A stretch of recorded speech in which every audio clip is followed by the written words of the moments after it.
देखिए, महाराष्ट्र के मालेगांव में 29 सितंबर 2008 को ब्लास्ट हुआ था। इस मामले में आज 17 साल बाद एनआईए की स्पेशल कोर्ट का फैसला आने वाला है। 17 साल बाद फैसले की घड़ी है मालेगांव ब्लास्ट मामले में। इस मामले में भोपाल से बीजेपी की पूर्व सांसद प्रज्ञा ठाकुर भी आरोपी हैं और कर्नल प्रसाद पुरोहित समेत कुल 7 आरोपी हैं इस मामले में। 17 साल पहले धमाके में 6 लोगों की मौत हुई थी, 100 से ज्यादा लोग घायल हुए थे। महाराष्ट्र का मालेगांव 29 सितंबर 2008 को रात 9:30 पर शकील गुड्स ट्रांसपोर्ट कंपनी के सामने मालेगांव में जो चौक है वहां एक बाइक में विस्फोट हुआ था और इसी के बाद देश भर में यह मामला चर्चा में आ गया था। अब तक इस केस में 3 अलग अलग जांच एजेंसियां और 4 जज मामले की सुनवाई में बदले जा चुके हैं। फैसले से पहले मुंबई में एनआईए की विशेष अदालत के बाहर सुरक्षा के इंतजाम कड़े कर दिए गए हैं। तो मालेगांव ब्लास्ट और आज इंसाफ होगा क्या, इसी का इंतजार है।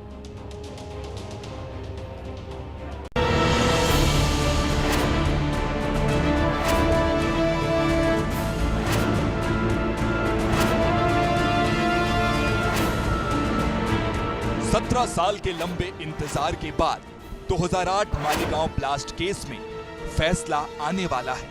फैसले का पूरे देश को इंतजार है क्योंकि ये मामला अदालत तक ही सीमित नहीं रहा था। इससे एक जबरदस्त सियासी तूफान खड़ा हुआ था। हिंदू आतंकवाद और भगवा आतंकवाद जैसे शब्द चर्चा में आए थे। इस मुकदमे से हमारा कुछ लेना देना नहीं है। ये जो मालेगांव के जो गरीब पीड़ित लोग थे, जो टैक्स पेयर थे, जिन्होंने अपनी जान गंवाई, लेकिन दुर्भाग्य है इस प्रांत का, इस देश का, कि दूसरे दिन से घटिया राजनीति, मुस्लिम तुष्टीकरण की राजनीति इस देश में शुरू हुई। पहली बार इस देश में भगवा आतंकवाद और दहशतवाद के नाम से मुस्लिम तुष्टीकरण की राजनीति खेली गई और उसी का शिकार हम हैं। मालेगांव में अंजुमन चौक के पास भिक चौक पर 29 सितंबर 2008 को रात 9:30 बजे धमाका हुआ था। इस धमाके में 6 लोगों की मौत हुई और 100 से ज्यादा लोग जख्मी हुए थे। 30 सितंबर 2008 को तड़के 3 बजे आजाद नगर पुलिस स्टेशन में एफआईआर दर्ज की गई। 21 अक्टूबर 2008 को मामले की जांच एटीएस को सौंपी गई।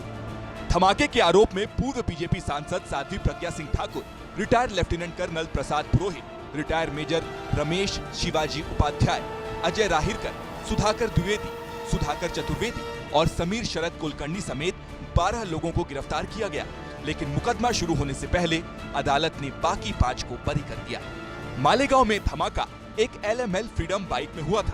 बाइक का चेचिस और इंजन नंबर मिटा दिया गया था, लेकिन एफएलएस ने ओरिजिनल इंजन नंबर को रिस्टोर कर लिया। बाइक का ओरिजिनल रजिस्ट्रेशन नंबर GJ05BR1920 था।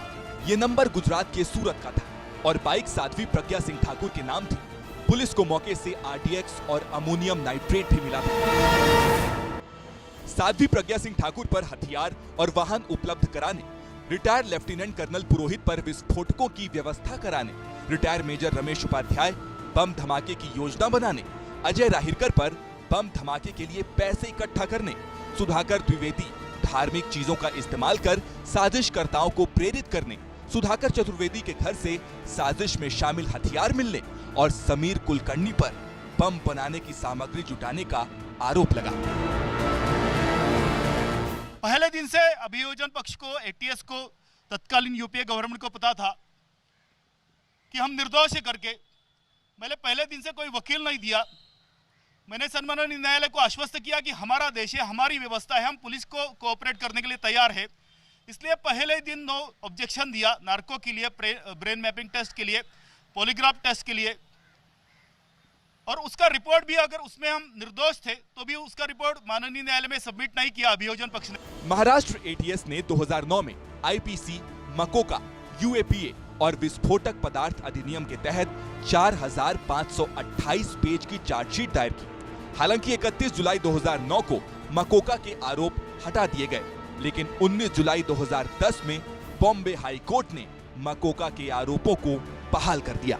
इन्वेस्टिगेटिंग एजेंसी ने इकट्ठा करने के बाद सबूत गढ़े, सबूत क्रिएट किए गए और सबूत करने का क्रेडिट का सबसे बड़ा उदाहरण है कि एक मकोका लगाने के लिए राकेश धावड़े को परभनी और जालना के केस में अरेस्ट किया गया और परभनी और जालना के केस में छूट गए।